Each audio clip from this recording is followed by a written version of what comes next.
Welcome back to Al TV. I'm very proud to say that today we'll be speaking with a man who has been a major force in the world of hip-hop. A man who has virtually redefined the genre and brought a new urgency and intensity to the music world with his insightful lyrics and dynamic flow. I've been looking forward to this for a long time, and it's an extreme honor for me to interview the very talented... I'm sorry, man. I can't do this with a straight face. Ladies and gentlemen, Kevin Federline. Kevin, welcome to Al TV. Thank you. I know you've been getting this question from everybody, but I have to ask you anyway. What exactly did you think of my new album, Straight Outta Linwood? It was great. Really? You listened to it? Listened to it a couple of times. And you think it's great? It's crazy. Cool. Okay, well, just wanted to get that out of the way. So you really liked it, huh? You know, that's pretty much why I'm doing this. Oh, that's nice. Well, I'm glad you're a fan. I guess I'll have to go kind of easy on you for this interview, huh? So, when did you first realize you had absolutely no talent? Too soon? Okay, I'll work up to that one. I hear you're touring now. I am touring, yes. Uh-huh. Why? I mean, after 9/11 and Katrina, hasn't this country suffered enough? You know, I just... Aren't you concerned about the emotional scarring and widespread psychological damage that a K-Fed concert tour could inflict on this nation? A little bit, not too much, you know. Yeah, okay, whatever. So, I understand you recently got a new tattoo. Would you mind showing it to us? Oh, very nice. I'm just guessing here, but the F stands for what? Failure? You know what? That tattoo works on a number of levels because it could stand for both failure and effing delusional. It was kind of perfect, you know. Yeah, excellent choice. So, how does it feel to have made an album that's been so universally panned by the critics? You know, I've had a lot of positive feedback from the album. Oh, really? You mean like this review?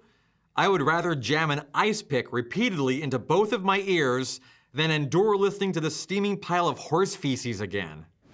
Yeah, I mean, that's good to me, you know, it makes me happy that people are actually listening and that people are catching on. So, that's a compliment to you?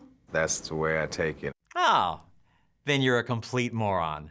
Exactly. So, I guess the big question that nobody really feels like asking you is, what are your plans for the future? I'm probably gonna pick up an inbox and put it on the back of the bus too, so I can start recording and getting ideas for the second album. That's funny. For a moment there, I thought you said second album. Oh man, that's hilarious. Second album! Ah, you crack me up. Anyway, I understand that you actually got to make a music video for one of your songs. And if I'm not mistaken, I believe you shot it in a club. Can you tell us a little bit about the video? You know, we wanted to just really shoot like the realest situation in the club, you know. So that's what we did. I mean, we invited, you know, everybody out to come out to the club and... And then, don't tell me, let me guess, you shot a bunch of people dancing in the club. Exactly. Wow, well that's a fascinating, unique concept. I hope you get Video of the Year for that. I did my first video in Vegas. Second video is hopefully coming soon. Oh, that's just so cute how you think there's gonna be a second video. That's just adorable. Oh. So, how does it feel to have a closet full of wife beaters, but no wife? Have you given any thought to who you're going to impregnate and leech off of now? You know, well, I mean, we'll see what happens. Speaking of which, I understand that you're trying to get custody of your kids. I mean the kids you had with Brittany, not the practice ones. Mm-hmm. So, if you get custody, how will you be raising them? Will you be teaching them to inseminate and freeload the Federline way? I don't think I'll allow my kids to do it until after they're adults. That's probably a good idea. See, you are a responsible parent after all. Yeah, so there it is, you know. If you could work with any major recording artist, let's say one you haven't knocked up, who would it be? You know, I don't know. There's so many people that I could see myself working with, you know, from Snoop Dogg to Busta Rhymes to even people from the past, you know. Yeah, like Eddie Cantor or Beethoven? That'd be good. Hey, maybe we could get together and build a time machine like in Bill and Ted's Excellent Adventure. Cool. Let's talk a little bit about your circle of friends. What kind of people do you like to hang out with? I like somebody who can come up to your face and tell you the craziest thing that you've ever had told to you, but they're being honest about it and they're real and it's blunt and straightforward. I mean, that's the person I am. Really? You mean like if somebody got right up in your face and said that you were an ignorant, no talent, white trash, fortune squandering, vanilla ice wannabe loser, you'd be okay with that? That's pretty much the person that I am. You can hate me now and love me later. Well, I guess that sounds pretty reasonable.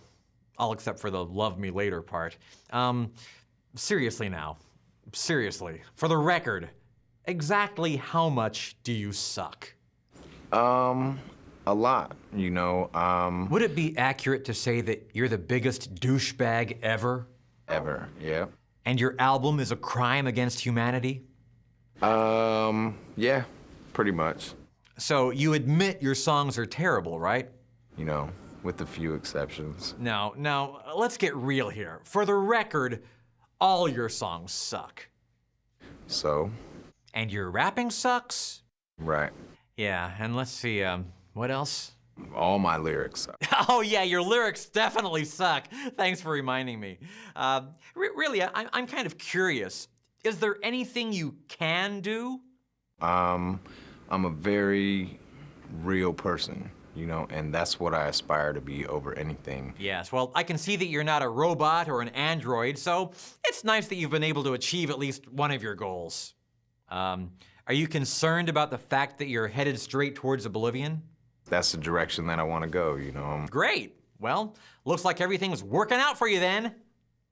So now that your marriage and your career have fallen apart, I guess you'll have a lot of free time on your hands. You know, I heard a crazy rumor that you were seriously considering actually reading a book sometime in the future. The book thing, these are all just ideas that I've touched on that I you know, it's gonna take time to put it together. So, I mean, you know, hopefully by the end of next year. Yeah, well, getting through an entire book, that's, let's not overreach. I assume in the meantime, you'll be, what, sitting around in your underwear, playing a lot of video games? Yeah, I'm probably start doing the video game thing. Eating potato chips off your chest, right? That's right. Yeah. I'm guessing you'll be peeing in a jar so you won't have to get up and go to the bathroom? Of course, of course. Well, sounds like you've got a bright future ahead of you. I wouldn't give up entirely on show business, though. I mean, you could always have a future in, I don't know, gay porn? If I get the right role, I'm there, you know. Oh, would you look at that? It appears your 15 minutes are up. I'm afraid we'll have to say goodbye now. But thank you so much for taking the time to be with us here on Al TV. I mean, it's always a pleasure. I'm sure I'll be back on there again, you know. Yeah, I wouldn't hold my breath.